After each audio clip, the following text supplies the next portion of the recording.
거룩하시고 자비로우신 하나님, 오늘도 우리에게 말씀을 허락하여 주시고 성령 하나님을 보내어 주셔서 주의 통치와 다스림 속에서 주의 인도하심과 가르침 속에서 이 믿음의 길들을 걸어가게 하여 주심을 감사드리옵나이다.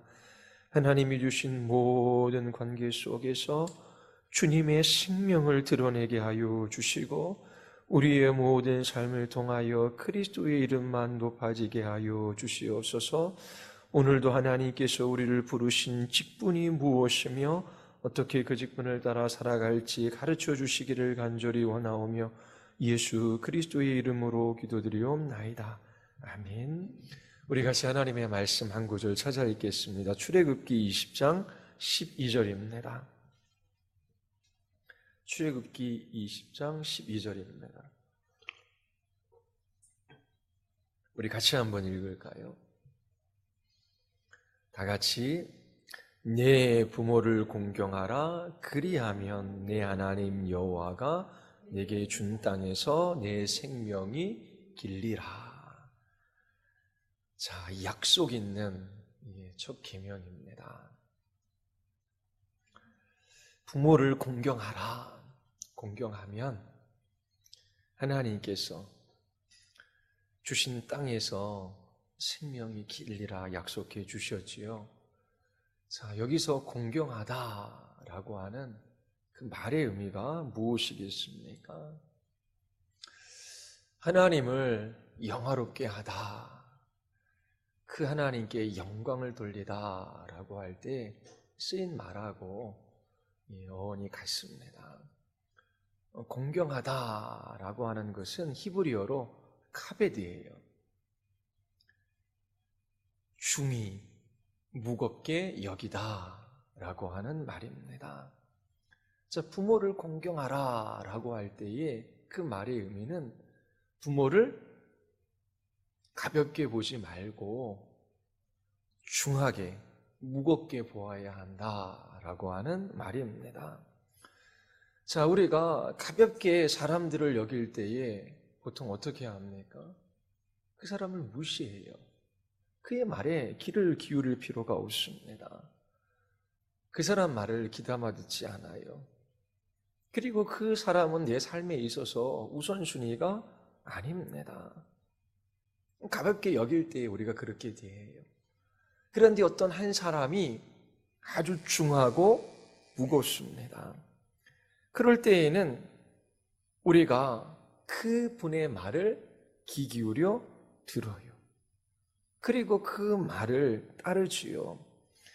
마찬가지로 부모를 공경하라 라고 하는 그 말씀은 너의 아버지, 어머니의 말에 귀를 기울이고 그 말씀에 순종하라 라고 하는 의미입니다.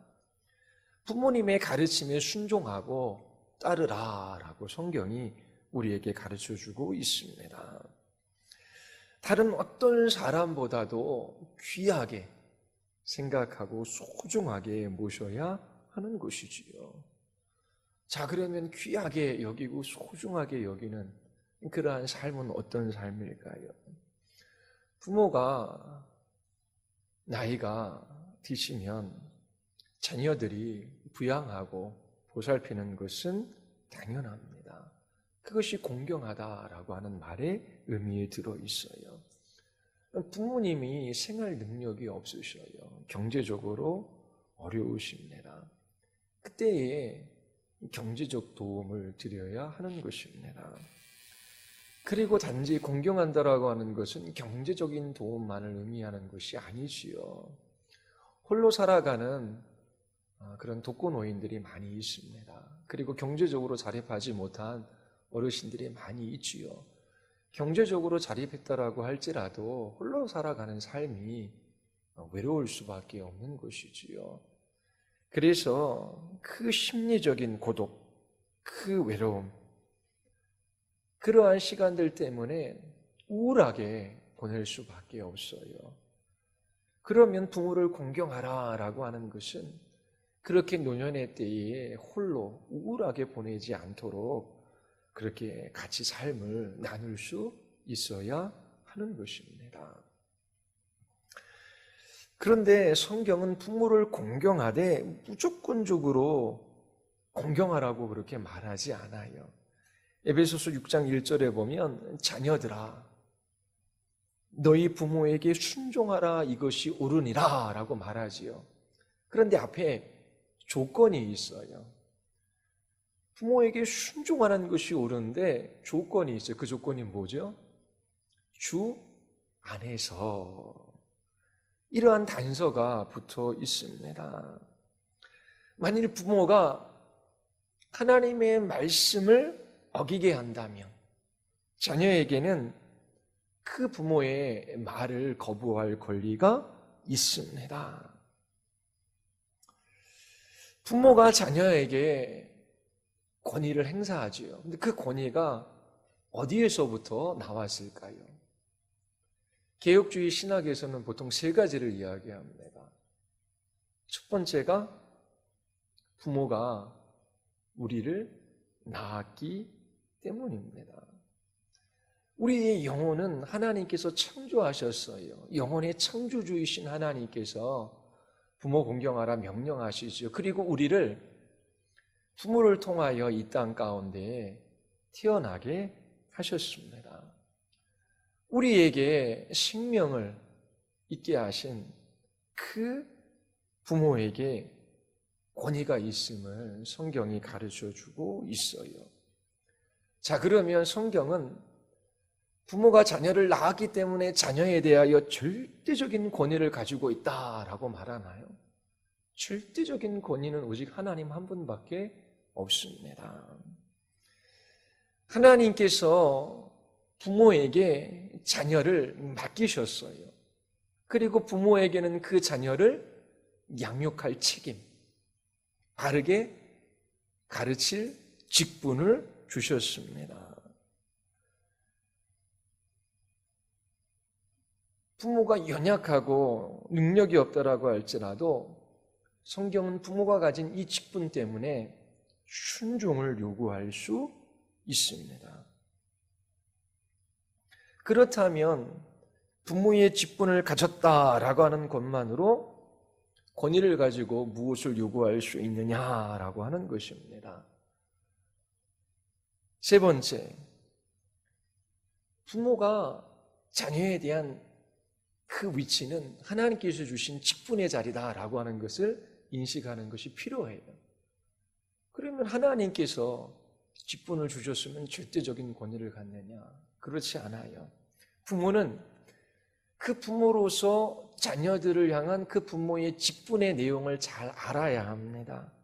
그리고 그 직분을 따라 자녀들을 양육할 때에 그 직분을 실천할 때에 부모의 권위가 행사될 수 있습니다. 부모가 자녀에게 순종을 요구할 수 있는 그 권위의 근거가 무엇인지 세 가지 말씀드렸어요. 첫 번째, 그 부모를 통해서 내가 이 땅에 태어났기 때문에. 두 번째, 하나님께서 부모에게 자녀를 양육할 직분을 주셨기 때문에.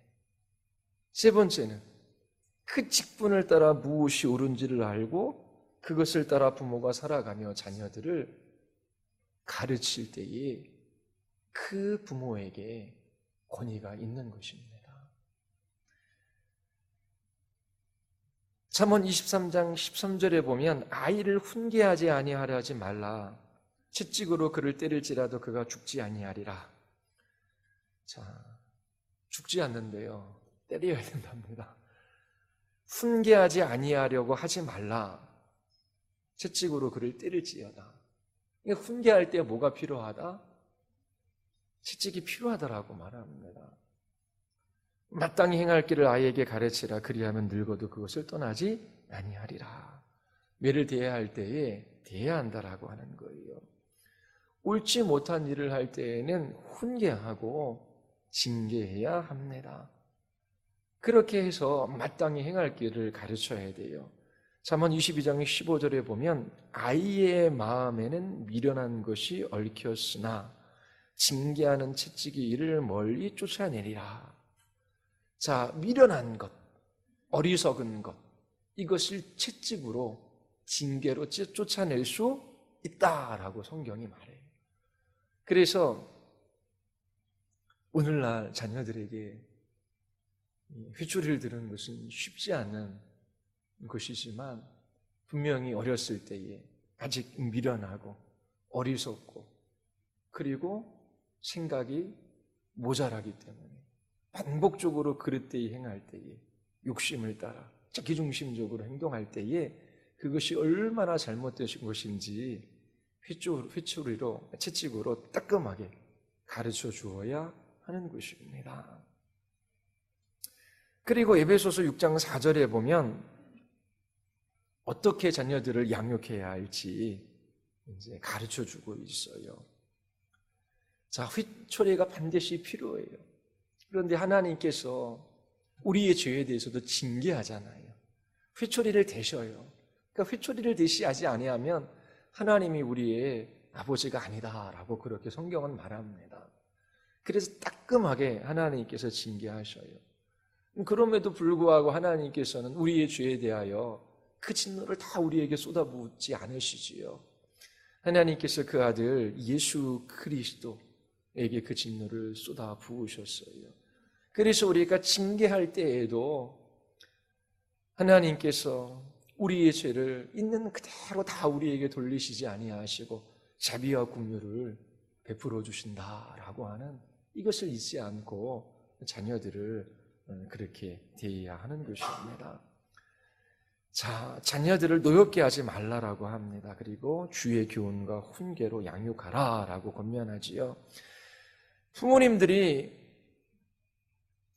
주의 교훈, 주의 가르침으로, 주의 말씀으로 우리의 자녀들을 가르쳐야 돼요. 그런데 부모님들이 주의 말씀을 먼저 배우고 그 말씀을 따라 살아가지 않으면 바르게 교훈하고 훈계할 수가 없습니다. 아이들이 그 말을 잘 듣지 않지요. 왜냐하면 부모의 말과 행동이 다르기 때문입니다. 교회에서 행동하는 것과 집에서 행동하는 것이 다른 경우가 있어요. 그때에 자녀들이 부모의 말을 잘 듣지 않습니다. 예전에도 말씀드린 적이 있지만 교회에 나온 지 얼마 안 된 며느리가 이제 교회에 나오기 싫대요. 왜냐하면 시어머니가 교회에서는 그렇게 칭찬받고 좋은 신자라고 소문이 났는데 집에만 오면 그렇게 며느리에게 못되게 굴합니다. 그 시어머니 바라보면 교회에 나가기가 싫은 거예요. 왜냐하면 교회에서 하는 행동과 집에서 하는 행동이 너무나 다르기 때문에 그 마음에 분노가 일어나는 것이지요. 분노는 그 모든 감정을 집어 삼켜버립니다. 그래서 이 분노라고 하는 감정을 성경에서 이야기하고 있는 거예요. 자녀들에게 언어적으로 그렇게 폭력을 행사하거나 고함을 치거나 그렇게 비하의 말들을 쏟아놓을 때에 자녀들의 마음에 상처를 입고 또 분노할 수 있지요. 10대 자녀들에게 너는 왜 이렇게 게으르냐, 그리고 넌 어떻게 그렇게 어리석게 행동할 수 있느냐라고 하면서 분노의 감정을 실어서 언어적으로 폭력을 행사해야 해요. 그때 자녀들의 마음에 분노가 일어나는 것입니다. 싫어하는 말이 있어요. 너는 왜 매번 항상 그렇게 행동하냐? 자녀들의 입장에서는 한두 번 그런 것 같은데 매번 그러니까 이게 받아들일 수가 없는 거예요. 자녀들에게 모욕적인 언사, 비판적인 어조, 그런 것들은 분노를 일으킵니다. 과도한 징계도 분노를 일으키는 것이지요. 각 집마다 아이들 학교에 갈 때마다 뭐 전쟁이 일어나는 집들이 많이 있습니다. 왜 안 일어나냐? 왜 밥 안 먹냐? 뭐 학교에 늦는다. 그러면서 아침마다 전쟁을 치루어요. 근데 날마다 이야기해도 말을 안 들으면 부모가 화를 내는 것이지요. 집에 들어오면 뭐 손도 씻고 그리고 뭐 간식이 있으면 먹고 그리고 자기 할 일 공부도 하고 그래야 되는데 스마트폰만 계속 손에 들고 있어요. TV 앞에만 있어요. 부모의 마음이 화가 나지요. 그래서 고함을 지르고 너는 왜 계속 그렇게 하냐고 막 그 비판적인 말들을 쏟아놓습니다. 이런 말들은 자녀들을 주의 교훈과 훈계로 양육하는 것이 아니에요. 자녀들의 마음에 분노만 쌓습니다. 부모들이 자녀들의 잘못된 태도와 행동을 보았을 때에 부모 자신의 마음 안에 일어나는 분노를 먼저 다룰 수 있어야 합니다. 우리의 죄를 하나님께서 항상 우리에게 다 돌리시지 아니하시고 용서하시는 하나님의 사랑과 은혜를 기억하며 그렇게 자녀를 대해야 되지요. 하나님께서 나를 어떻게 대하셨는가? 하나님 앞에 내가 죄인이며 나 같은 죄인을 향하여 오래 참으시며 기다려 주셨고 그 아들 예수 그리스도를 대신하여 그 진노를 쏟아부으심으로 예수님께서 나 대신 형벌을 받으셨다라고 하는 것을 잊지 말아야 돼요. 그래서 자녀들이 잘못하는 것들에 대하여 그 즉시 언어적으로 폭력을 행사하거나 과도하게 징계하는 것은 자녀들의 마음에 분노를 일으키고 화를 쌓아갑니다. 자녀들을 양육할 때에 어느 한순간에 되나요? 그 어그러진 것들을 바로잡기 위하여 반복적인 훈련이 필요해요. 그리고 잘못된 것들에 대하여 책망하고 또 바른 것을 가르치는 것이 필요한 것이지요. 교훈하고 훈계하는 것이 필요한데 누구의 교훈과 훈계입니까? 주의 교훈과 훈계입니다. 예수님께 속한 예수님께서 기뻐하시는 그런 교훈과 훈계여야 하는 거예요. 부모들이 자녀들을 가르칠 때에 부모의 의사와 목표에 따라 그리고 세상의 가치를 따라 세상의 기준을 따라 자녀들을 그렇게 훈계하고 가르치고 양육하라는 얘기가 아닙니다. 자녀들이 알아요. 그래도 웬만한 대학교에 가면 부모가 좋아하고 그리고 좋은 직장에 들어가면 부모가 자랑스러워하고 또 시집장가 또 다른 사람들 보기에도 좋아 보이면 부모들이 기뻐한다라는 거 알아요. 그래서 공부해라. 그리고 뭐 직장 생활할 때도 뭐 어떻게 해라. 뭐 결혼 어떻게 하라. 정말로 이 부모의 그 마음의 중심에 주의 교훈과 훈계인지 아니면 부모 자신들이 소원하고 원하는 것들인지 아니면 부모의 욕심을 따라 그렇게 하는 것인지 영적인 존재이기 때문에 금방 분별해요. 인생의 목표, 가장 중요한 것, 그것이 이 세상을 따라 살아가는 것이 아니라 하나님의 말씀을 따라 살아가는 것이라고 하는 것을 가르쳐 주어야 합니다.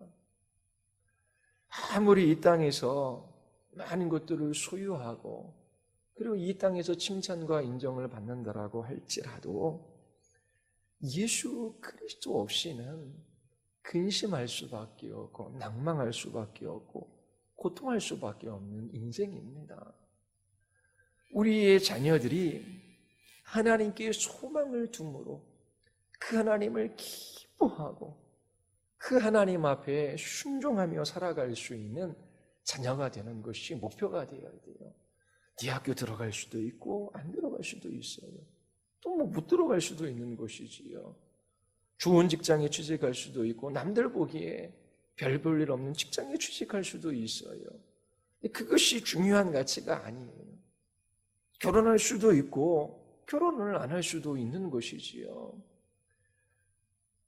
우리의 자녀들에게 있어서 평생에 가장 중요한 것, 전심으로 하나님을 의지할 줄 알고 하나님께 소망을 두며 하나님 자신을 기뻐하는 자녀, 그래서 그 하나님 앞에 순종하며 살아가는 것이 얼마나 큰 복인지를 아는 자녀들로 양육하는 것이 최고의 가치며 그 양육의 목표입니다. 그것이 주님이 기뻐하시는 뜻이에요. 그런데 우리의 마음속에는 신앙생활도 잘하고 공부도 잘해야 되고 그렇죠. 두 가지가 양립. 근데 이 공부하는 것도 하나님 앞에 그렇게 하나님이 하나님 되심을 인정하며 그 하나님을 의지하며 그 하나님 자신을 목적으로 삼고 그렇게 하는 것으로 우리가 가르치는 것이 쉽지가 않아요. 그래서 정말 두 개가 양립하는 것이 도저히 힘든, 포기해야 됩니다. 뭘 포기해야 돼요? 공부하는 거 포기해야 돼요. 근데 이도 저도 잘 못하지요. 그런데 그 마음의 중심에 늘 이 땅에서 너는 정말 소중한 아이야. 우리 부모가 너를 얼마나 사랑하게. 너는 가치 있었어. 네 인생에는 의미가 있어. 하나님께서 너를 사랑하셔. 하나님께서 너를 소중하게 여겨. 하나님께서 너를 사랑하셔서 그 아들 예수 그리스도를 주셔서 뭐 좋아요 그렇게 이야기하는. 근데 그 한 인간이 자기 자신의 자존감, 그래 나는 의미 있고 가치 있는 존재야. 그래 나는 사랑받기 위해 태어난 사람이야. 그렇게 해서는 살아갈 수 있는 인생이 아니에요. 나는 무능하고 나는 부패하고 나는 하나님의 진노와 하나님의 형벌 가운데 멸망받을 수밖에 없는 인생에 나는 보잘것없어. 자기 자신에 관하여 절망하는 것이 필요해요. 그런데 이렇게 내가 죄로 말미암아 심판받고 멸망받고 그리고 아무것도 아닌 티끌과 같은 존재인데 하나님께서 나 같은 죄인을 어떻게 구원하셨는지, 그 하나님의 사랑, 그 사랑이 얼마나 크고 위대하고 그 사랑이 얼마나 깊은지 자기 자신을 바라보는 것이 아니라 하나님을 바라보고 예수 그리스도 그분을 생각할 때에 그 하나님의 아름다움과 탁월하심으로 말미암아 그 영혼의 생명이 공급해야 돼요. 예수 그리스도의 생명, 하나님의 생명이지요. 그래서 어떤 일을 만나든지 무슨 일이 자기 앞에 놓이든지 그 일 때문에 나의 삶의 기쁨과 슬픔, 행복과 불행이 결정되어지도록 그렇게 살아가는 것이 아니라 하나님이 나의 기쁨이시고 하나님이 나의 행복이시고 하나님이 나의 평안이시고 하나님이 나의 만족이시고 지난주 주일처럼 하나님께서 나를 구원하실 것이기에 나에게 치유의 승리, 영원한 만족과 안식과 기쁨, 그 영광의 나라를 유업으로 약속하셨고 나에게 이미 주셨기에 지금 이 땅에서 당하는 고난은 그렇게 중한 것이 아니다. 그러면서 하나님께 소망을 두고 하나님을 기뻐하며 그분의 말씀 앞에 순종하며 살아갈 수 있는 이 자녀로 양육하는 것이 부모의 온 마음에 실려야 하는 것입니다. 이러한 책임을 가지고 자녀들을 양육할 때에 부모의 권위가 제대로 행사될 수 있는 것이지요. 그리고 그렇게 자녀들을 양육할 때에 그 자녀들은 나중에 부모를 공경하게 됩니다. 세상의 가치를 따라, 세상의 원리를 따라 자녀들을 가르치고 너 공부해야 돼, 너 그래도 이 정도는 해야 돼, 너 그렇게 하면 어떻게 먹고 살아. 그러면 부모를 바라볼 때도 세상의 가치와 세상의 원리와 세상의 기준을 따라 부모를 바라보지 하나님의 말씀을 따라 그렇게 부모를 공경하는 자녀들이 될 수가 없어요. 그래서 마음속에 하나님, 저에게 이 자녀를 맡기셨는데 그리고 저에게 권위를 주셨는데 그것은 하나님이 주신 직분 때문입니다. 하나님, 이 자녀를 하나님께 소망을 두고 하나님만을 의지하며 하나님만을 기뻐하며 그 하나님의 말씀을 따라 순종하며 그렇게 살아가는 자녀를 키울 수 있도록 저에게 지혜도 주시고 또 하나님 은혜 베풀어 주시옵소서. 그렇게 기도하며 주의 말씀을 배워가고 주의 것으로, 주의 교훈으로, 주에게 주님이 기뻐하시는 그 방식으로 그렇게 자녀들을 양육해 갈 수 있어야 합니다. 자, 교회 전통에서 이 5계명은 단지 부모와 자식에게만 적용되지 않아요. 국가의 위정자, 위정자는 정치인이지요.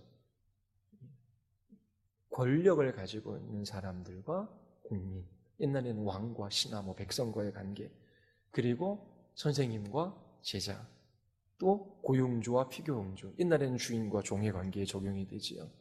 그래서 이렇게 이 다양한 관계 속에서 이 5계명을 적용해 왔습니다. 예전은 가부장적 사회라 그래요. 이러한 사회 속에서는 아버지, 그리고 선생님, 그리고 위정자, 이들은 절대적인 권력을 가지고 있었습니다. 전통적인 질서 가운데 그리고 자연적으로 주어진 그러한 권위라고 생각했거든요. 남편에 대한 아내의 권위도 마찬가지입니다. 예전에 아버지가 딸에게 누구누구와 혼사를 치러야겠다. 그러면 얼굴 보지 않고도 결혼했잖아요. 그게 가부장적 사회에서 자연적인 질서 가운데 주어진 그러한 전통적인 권위였습니다. 그런데 지금에는 그러한 권위가 통하는 시대가 아니에요. 자, 그러면 성경에서의 권위는 다 하나님께로 나왔다라고 하거든요. 그러면 모든 권위를 인정해 주어야 하는가? 그렇게 물어볼 수 있습니다. 하나님께서 어느 자리를 주셨고, 그리고 그 자리에는 권위가 있어요. 힘이 있어요. 그러면 그 권위에 다 순종해야 하는가? 그렇게 생각하지 않아요. 요즘 사람들은 특히 더 그렇습니다. 요즘 사람들은 이런 가부장적인 권위를 아주 싫어해요. 그것은 사회적인 요인도 있어요. 가부장적인 권위, 그 자연 질서, 제도 가운데 주어진 권위가 다 나쁜 것은 아니거든요. 그 권위 있는 사람들이 인격자이고 지혜가 있으면 그 권위자의 말을 따라 순종하며 살아가는 것이 실소롭고 또 그렇게 복된 삶을 살아갈 수도 있는 겁니다. 그런데 오늘날에는 이제 이러한 권위들이 다 무너졌어요. 권위에는 보통 이제 세 가지가 있다라고 말합니다. 하나가 뭐냐면 카리스마적 권위예요. 또 하나는 전통적인 권위, 또 하나는 이제 합리적, 합법적 권위입니다. 카리스마라고 하는 말을 쓰지요. 어느 교회는 목사님이 카리스마가 있어요. 그래서 목사님의 눈빛만 딱 해도 그냥 사람들이 탁탁탁탁 움직여요. 자, 카리스마적이라고 하는 것은 타고난 재질, 은사, 타고난 인격적인 힘으로 행사되는 권위입니다. 예수님에게도 이러한 카리스마적인 권위가 있으셨어요. 그분의 가르침은 어떠했습니까? 다른 랍비들과 달랐어요. 권세 있는 가르침이었거든요. 전에 들어보지 못한 말씀이에요. 뿐만 아니라 그분의 인격에서 나오는 힘이 있었습니다. 예수 그리스도의 인격, 그분의 삶, 그분의 가르침 속에는 카리스마가 있었어요. 이 카리스마적인 권위 아래 있는 사람들은 감정적으로 이제 감동되어져 있어요. 그래서 권위자는 눈빛 하나만으로 사람들을 움직여 어떤 일들을 하게 할 수 있었습니다. 그러나 이러한 카리스마적인 권위가 때때로 비판을 받아요. 왜냐하면 그 카리스마적 권위를 가지고 있는 사람들을 따를 때에 무비판적이고 절대적인 복종을 하기 때문입니다. 카리스마적인 권위가 있는 사람들은 비판을 용납하지 않아요. 그래서 부작용이 일어나는 그런 일들이 많이 있습니다. 교회에도 한 목사님이 개척을 했어요. 근데 교회가 커져요. 그분의 가르침에서도 많은 배움이 있었어요. 근데 이게 교회의 사이즈가 커지고 성도수가 많다라고 하는 것 자체가 이게 힘이 되거든요. 그러니까 거기에서 벌써 카리스마가 나오는 겁니다. 이렇게 성공적인 목회를 한 분에게는 무엇인가 다른 것이 있을 것이다. 그래서 그분이 이야기를 하면 대부분 따르는 경우들이 많아요. 그게 잘못됐다라는 것이 아니라 카리스마적인 권위를 가지고 있는 사람들이 비판을 허용하지 않는 그런 위험성이 있기 때문에 그 모습이 이상하게 변질되어져 버리는 것이지요. 자, 그리고 전통적인 권위가 있어요. 이것은 개인의 인격이나 가르침에 근거한 권위가 아닙니다. 전통에 의해 부여된 권위예요. 유교 사상이 지배하는 시대 속에서 이 한민족이 살았잖아요. 그러니까 전통적으로 부모의 권위는 자연적인 것이었어요. 부모가 돌아가시면 어떻게 해요? 3년상 부모의 그 묘 옆에 초막을 짓고 슬피 울며 그렇게 지내기도 했잖아요. 부모가 주신 머리카락도 못 잘랐어요. 그리고 어떤 신분적인 제도가 있어서 이것은 사회제도 또 전통 가운데 그냥 주어진 권위예요. 그래서 주인에게 종은 무조건적으로 순종해야만 했습니다. 근데 가부장적인 권위도 이런 전통적인 권위에 속하는 것이지요. 그런데 오늘날 이 두 가지 권위는 크게 힘을 발휘하지 못하고 있습니다. 오늘날 통용되는 권위는 합법적인 권위, 합리적인 권위예요. 법과 제도를 통해 보장되는 권위입니다. 국가의 권위, 그리고 교사의 권위, 그다음에 고용주의 권위도 합법적인 권위로 이해하고 있지요. 이처럼 권위에 대한 생각이 변화되어졌습니다. 이 권위라고 하는 것은 자연적으로 주어지거나 하나님께서 주신 것이 아니라 상호 약속에 근거하여 그렇게 나타난다라고 생각을 했습니다. 오늘날 사람들이 생각하는 권위는 자연적 질서에 의한 것이 아니라 법과 제도에 의해 주어진 것이지요. 이 사회 구성원들 간의 계약과 합의에 의해서 그 권위가 발생한다라고 생각을 합니다. 그렇기 때문에 그 권위가 합법적이 아닐 경우에는, 합리적이지 않을 경우에는 언제든지 그 권위에 도전할 수 있다라고 생각하게 되었어요. 그래서 권위를 행사할 때에 그 권위를 행사하는 근거와 이유를 대야 합니다. 이러한 권위의 변화된 생각을 대표적으로 표현하는 말이 하나가 있어요. 그게 뭔지 아십니까? 뭔지 아셔요? 왜? 제가 저희 아들에게 학교에서 일찍 와? 그러면 꼭 물어요. 왜요? 그러니까 이유와 근거를 대달라고 하는 것입니다. 제 아내한테 들었는데 전에 교회에 있을 때 이제 아내가 사무구역 팀장을 했어요. 그러면 그 아내 나이 또래와 그 위에 선배들, 그 또래는 그 담임 목사님 사모님이 뭘 이렇게 해라 그러면 네 그러고 하는데 그 밑에 사모들은 뭘 해라 그런다면 왜요? 왜요? 합리적인 근거나 이유를 대지 않으면, 자기가 납득되지 않으면 잘 행동하지 않아요. 그런데 그 위에 세대는 해라 그러면 네. 이게 납득이 되지 않아도 그냥 따랐어요.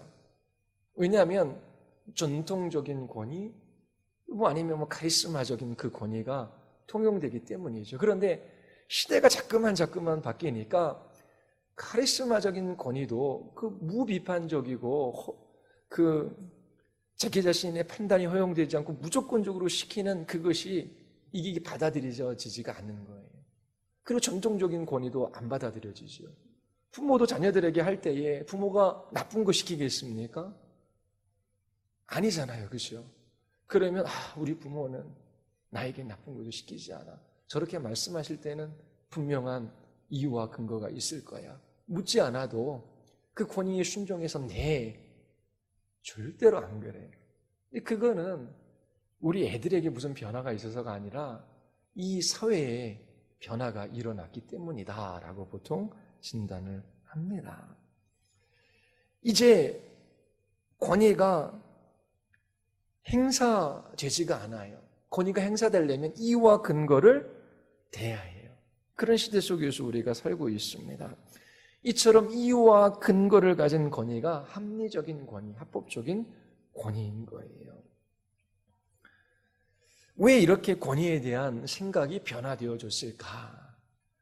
자, 그것은 사회의 변화 때문이라고 보통 말합니다. 이전에는 농경사회였어요. 그런데 이제 산업사회로 변화되어졌지요. 농경사회에서는 한 마을에 오래 살았어요. 이렇게 마을에서 다른 마을로 이동하거나 이사하는 것이 잦지 않았어요. 또 직업은 어떻습니까? 거의 직업적 변동이 없어요. 한 마을에서 태어나서 보통 농사일들 많이 했잖아요. 농경사회 속에서는. 그러니까 그 부모들이 했던 일들을 물려받고 그리고 별 변화 없이 그렇게 살았어요. 그러한 농경사회 속에서는 전통적인 가치가 아주 중요하게 생각되어졌습니다. 그 전통적인 가치는 새롭게 바뀔 수 있는 것이 아니었어요. 마치 하늘로부터 받은 것인 것처럼 일정한 의미를 지니고 있었습니다. 그래서 전통적인 가치에 위반된다 그러면 그 마을에서 완전히 배제되는 것이었어요. 예전에 한 마을에 복음을 전하러 갔는데 그 마을 전체가 산신령을 섬기고 있어요. 산 속에 있는 마을입니다. 근데 그거는 옛날 부모로부터 물려 내려온 거예요. 그런데 거기에서 그 정통적인 가치는 자연적이고 너무나 당연한 거예요. 근데 거기에서 내가 예수님 믿겠다. 그러면 완전히 그 마을에서 왕따 되는 것입니다. 그러니까 그 마을 어르신들, 마을 사람들의 눈치를 볼 수밖에 없어요. 그래서 한번 예수 믿고 싶은 마음이 생겼더라도 내가 여태까지 이렇게 살아왔는데 뭘 지금에 와서 그리고 이렇게 하면 이 마을에서 살아갈 수 없는데 그런 생각들을 가지고 있으시더라고요. 그러니까 조상대로 불교야. 조상대대로 산신령을 섬겨왔어요. 조상대대로 용왕을 섬겨왔어요. 그러면 그 가치는 전통적인 가치이고 그 가치가 새로운 것으로 잘 바뀌지가 않아요. 왜요? 오래도록 그리고 어떻게 보면 하늘로부터 주어진 가치고 그것이 의미가 있다라고 사람들이 생각하기 때문에 그래요. 그리고 농경사회 속에서는 누가 대접을 받습니까? 연장자가 대접을 받아요. 왜냐하면 살아왔던 삶의 경험 때문에 그래요. 많은 삶의 경험을 가지고 있고 전통을 이어받고 고수하는 사람들에게 권위가 있었습니다. 마을 촌장, 어르신, 절대적인 권위가 있어요. 자, 젊은 사람들이 농사일을 짓는데 막 폭풍우가 몰려오기도 하고 가뭄이 막 나타나기도 해요. 이미 어르신들은 다 겪었던 거예요. 그래서 그러한 어려움 속에서 어떻게 이 농사를 이어갈 수 있었는지 그 연장자들, 어르신들에게는 지혜가 있는 거예요. 자녀들을 양육할 때에도 그 마을 안에 무슨 병원이 있습니까? 막 아이가 토하고 막 울어요. 그럼 어떻게 해요? 할머니. 수많은 아이를 길러낸 그 할머니에게 물으면 돼요. 그 할머니가 그럴 때 뭘 먹여라, 어떻게 해라, 어떻게 해라. 그래서 그 할머니의 경험, 그 할머니가 살아왔던 그 삶은 권위가 있었습니다. 그런데 산업사회 이후 삶의 방식이 바뀌어요. 이제는 자주 이사를 다녀요. 그리고 직업도 바뀝니다. 그래서 이 동네에 갔는데 이 동네에서는 산신령을 섬겼는데 이 동네는 산신령은 중요하지도 않아요. 이 동네는 뭘 섬겨요? 이제 뭐 바다신을 섬긴다든지. 그러면 가치가 바뀌는 거잖아요. 그리고 저 동네에는 또 뭐 다른 전통적인 가치를 또 따라요. 그러면 이제 막 이게 거주, 이동이 자유롭고 이러고 뭐 직업도 바뀌고 그리고 왕래가 잦으니까 이제 전통적인 가치가 절대적이고 의미가 있다라고 사람들은 생각하지 않아요. 이전에는 새로운 가치들을 잘 못 받아들였는데 이렇게 산업사회가 되고 사람들이 이동하고 이사도 자주 하고 또 직업도 바뀌고 그러니까 새로운 가치들을 아주 빠르게 받아들이게 된 것입니다. 그래서 고정된 가치라는 것은 없고 얼마든지 바뀔 수 있는 것으로 그렇게 이해를 하는 거예요. 그리고 과학기술도 엄청나게 발전하잖아요. 그 정보량이 엄청납니다. 이전에는 할머니 우리 아이가 아파요. 이렇게 토하고 배아이를 하는데 어떻게 하면 좋겠습니까? 물으면 되는데 지금 어떻게 해요? 스마트폰 딱 꺼내고 탁탁탁 쳐보면 돼요. 그러면 한 사람이 가질 수 없는 수많은 정보가 그 인터넷을 통해서 공유가 되어지는 겁니다. 예전 어머니들은 아이들 바르게 누워서 키웠는데 지금 뭐 부모, 그 엄마들은 아이들 머리 뒷장구 된다고 엎어놓잖아요. 이 머리 모양 이쁘게 한다고. 그러면 그 아이가 잘못된다고 할머니는 그걸 바르게 누이려고 그러고, 그리고 이제 손녀가 그 시집가서 아이 낳았는데 안 된다고 그러고 거꾸로 누이고 그러면서 이제 그런 일들이 일어나는 것이죠. 수많은 정보 속에서 그리고 막 직업도 바뀌고 하는 그런 가운데 과거의 경험이 이제는 중요하게 생각되지 않습니다. 이제는 과거에 축적된 경험이 아니라 창의적 사고, 새로운 사고를 하는 것이 더 중요하게 되었어요. 그래서 전통적인 것을 배우고 그것을 지키며 살아가는 것이 가치가 있는 것이 아니라 이제는 남들보다 더 한 발 빨리 남들이 생각하지 못한 것들을 생각해내고 새로운 것들을 찾아내는 것이 더 중요하게 된 것입니다. 이러한 사회 속에서 전통적인 가치나 전통적인 권위는 다 무너지게 되는 거예요. 그렇다면 이러한 변화들을 어떻게 보아야 하는가라고 하는 것입니다. 전통적인 권위, 가부장적인 권위는 다 무너졌어요. 요즘에 아이들이 뭐 할머니, 할아버지 좋아할 수는 있지만 뭐 할머니, 할아버지 스마트폰도 못하고 아이들한테 맨날 물어보잖아요. 뭐 어떻게 전화 걸어야 돼? 뭐 해야 돼? 이제 꼬마애들이 할머니보다 더 잘 알고 있어요. 그러니까 할머니들을 무시하는 그런 이제 말과 행동을 아이들이 합니다. 이처럼 사회가 바뀌었어요. 그러면 기독교 성경에서 말하는 이 권위의 근거는 어디에 있다고요? 하나님께 있어요. 그 어떻게 보면 하나님이 주신 그 질서 속에 있는 권위이지요. 그러니까 부모가 되면 자연적으로 그 직분을 행사할 수 있는 권위가 주어지는 것입니다. 그런데 이런 전통적인 권위가 다 사라졌다 그랬잖아요. 그러면 기독교 권위는 전통적인 권위인가? 이제 그렇진 않지요. 요즘에는 합리적이고 합법적인 권위만 남아 있어요. 자, 성경에서 말하는 그 권위는 절대적이지 않습니다. 한계가 있어요. 정치를 하는 사람의 권위, 부모의 권위, 교사의 권위, 고용주의 권위, 성경에서는 다 인정해요. 그렇지만 그 권위가 절대적으로라고 말하지 않고 그 권위가 제한되어 있음을 우리에게 알려줍니다. 그 표현은 주 안에서라고 하는 표현이에요. 하나님이 대통령에게 또 정치하는 사람들에게 권위를 주셨어요. 성경에서 말하잖아요. 그렇죠? 권위자들, 위정자들에게 순종하라고요. 그런데 그 권위를 가지고 약자를 보호하고 정의를 세워야 한다라고 성경은 가르쳐요. 그런데 그 권위를 자기 자신의 사익이나 그리고 부정하게 사용한다면 그 권위에 순종하지 않아도 돼요. 부모님이 무엇을 말씀하시는데 하나님의 말씀과 위배가 돼요. 그러면 자녀는 그 말씀을 따르지 않아도 되는 것이지요.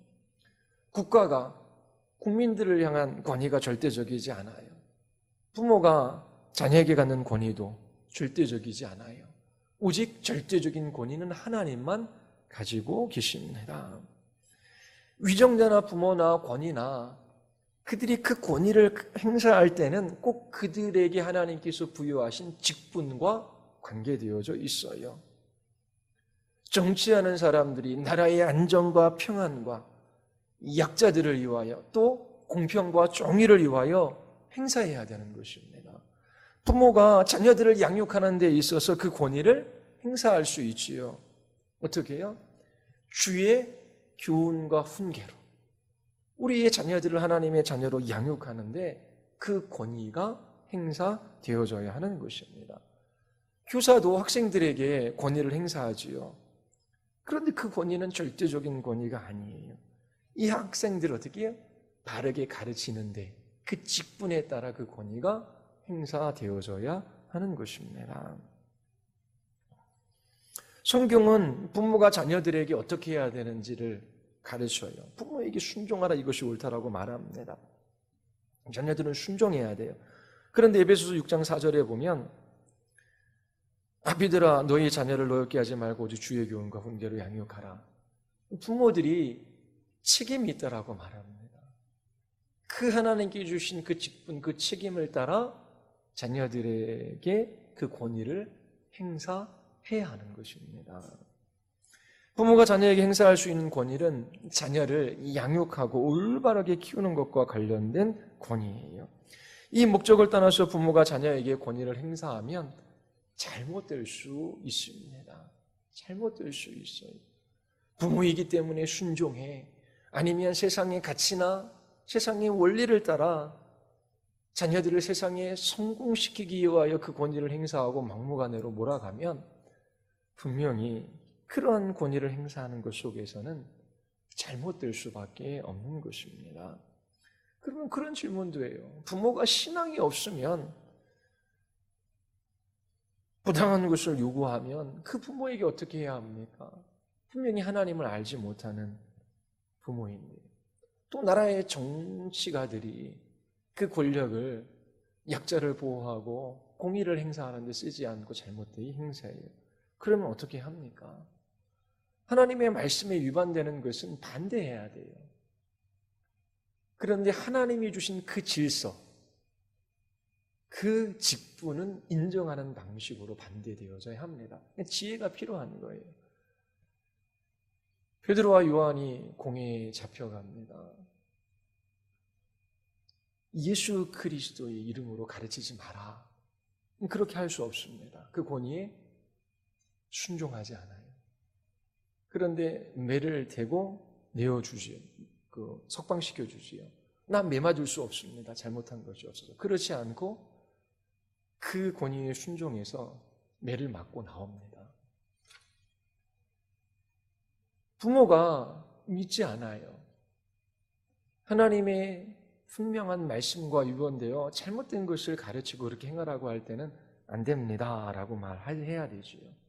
그렇지만 하나님이 주신 그 질서 속에서 부모의 부모됨을 인정하는 지혜로운 삶이 필요한 것입니다.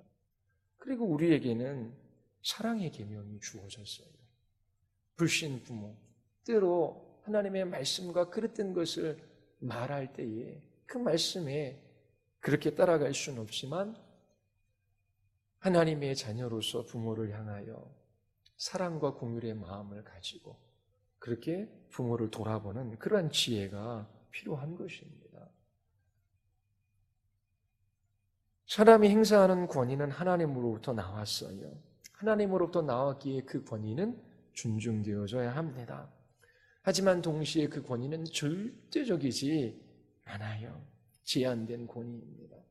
자기 마음대로 그 권위를 행사할 수 없어요. 하나님께 주신 권위를 행사할 때 두렵고 떨림으로 나의 자녀들이라고 막대하면 안 돼요. 하나님이 주신 그 직분을 따라 하나님의 자녀로 양육하기 위하여 두렵고 떨림으로 그 권위를 행사해야 하는 것이지요. 이렇게 하나님이 주신 직분을 따라 주의 교훈과 훈계로 자녀들을 양육할 때에 주께서 주신 약속의 말씀이 있어요. 내게 준 땅에서 내 생명이 길리라. 에베소서 6장 3절에서는 내가 잘되고 땅에서 장수하리라. 장수하지 못한 사람은 부모님께 불순종한 사람이다. 성경이 그렇게 말하는 것은 아니에요. 하나님께서 사명을 마치고 일찍 또 하나님께서 데리고 가는 분들도 있지요. 그렇지요? 그런데 일반적으로 그렇게 한 가정에서 부모가 그 직분을 따라 그 권위를 바르게 행사해요. 자녀들을 주의 교훈으로 훈계하고 가르쳐요. 이 세상의 가치나 이 세상의 원리가 아니라 이 세상에서 성공한 사람이 아니라 이 세상이 알아주지 않는다라고 할지라도 하나님께 소망 두고 하나님 기뻐하며 그 하나님을 경외하며 살아갈 수 있는 그 자녀가 될 수 있도록 그렇게 가르쳐요. 그리고 부모가 그 말에 순종해요. 그 가정이 복되지요. 하나님께서 그 가정을 잘 되게 하고 또 그 가정을 하나님께서 그렇게 보존시켜 주시지요. 국가도 마찬가지 아니겠습니까? 위정자들이 하나님이 주신 그 권위를 가지고 약자들을 돌아보고 정의를 세워요. 그 나라를 안정감 있게 또 평화를 유지할 수 있도록 그렇게 지혜롭게 잘 통치해요. 그리고 국민들은 그 위정자들을 존중해요. 그러면 그 사회가 잘 보존되어지고 또 복받는 사회 아니겠습니까? 이처럼 주의 말씀에 순종함으로 그 말씀을 따라 이처럼 계명을 지켜나갈 때에 하나님께서 주시는 복이 있어요. 우리는 잘하고 싶지만 잘 안 되지요. 잘 안 되니까 더 주님 앞에 무릎을 꿇고 주께 구할 수밖에 없잖아요. 그리고 나는 지혜가 없으니까 주의 말씀에 도움을 구할 수밖에 없잖아요. 그래서 주의 말씀 앞에 더 부지런히 서서 아이들이 잘 모를 때에 어떻게 하나님을 경외하고 어떻게 하나님께 순종하며 이러한 상황 속에서 어떻게 살아가야 하는지 가르칠 수 있고 또 그릇된 길로 걸어가고 욕심을 품고 또 잘못된 것을 선택할 때에 때로 징계하고 또 훈계할 수 있도록 그렇게 부모들이 그 직분들을 잘 감당해 나가야 하는 것입니다. 주의 교훈과 훈계가 아니라 그냥 생리적인 부모의 사랑으로 자녀들을 위하여 아무리 헌신해도 소용이 없을 거예요. 저도 안 키워봐서 모르지만 그렇게 내가 너희들을 위하여 이렇게 땀 흘려 일하고 이렇게 뒷바라지하고 이렇게 너희들 살게 했는데 너희는 왜 부모 안 돌아보냐? 그럴 수밖에 없을 것 같아요. 왜냐하면 세상의 가치나 원리를 따라 자녀들을 양육했는데 그 시대의 자녀들로 그 시대를 따라 살아가지 성경적 가치를 따라 그렇게 부모를 공경하겠습니까? 그래서 부모들의 헌신과 그 사랑이 자기 안에서 나온 것이라면 아무런 소용이 없는 거예요. 이처럼 여기에는 부모도 있고 또 자녀된 분들도 계시잖아요. 그래서 부모로서 주신 직분을 따라 책임감을 가지고 그 권위를 행사하고 또 자녀된 우리들은 우리 윗 시대들이 우리와 생각도 다르고 또 때로 믿지 않는 부모 또 믿는다라고 할지라도 주의 말씀이 아니라 그릇되이 행할 때에 그 말씀에 모든 것을 순종할 수는 없지만 자녀들이 주의 말씀을 따라 그렇게 부모를 공경하고 그 질서를 인정하며 부모를 섬겨나갈 때에 그 자손들이 잘 됩니다. 하나님께서 주시는 복을 우리 모든 가정 속에서 누릴 수 있게 되기를 바랍니다. 우리 같이 한번 기도하겠습니다. 우리 이 시간 기도할 때에 하나님, 우리 아버지들이 직장에서 일하고 또 바쁘고 분주하게 살아가는 그것으로 아버지의 직분을 다 감당한 것이 아닙니다. 또 어머니들이 자녀들을 생활할 수 있도록 돕고 또 그들을 또 그렇게 세상에서 교육받을 수 있도록 헌신하는 그것 자체만으로 부모의 직분을 다 감당하는 것이 아니지요. 하나님, 우리와 같이 연약하고 우리 자신도 감당 안 되는 우리에게 하나님의 언약의 자녀들을 맡기셨습니다. 주의 말씀으로 교훈하고 훈계할 수 있도록 우리를 하나님의 말씀 앞에 세워주시고 또 날마다 십자가의 은혜와 그 사랑 속에서 우리의 자녀들을 양육해 가게 하여 주시옵소서. 또 우리에게 부모가 있습니다. 하나님, 우리의 마음으로부터 부모를 공경하게 하시고 그들의 물질적인 필요와 또 그 외로움을 돌아보게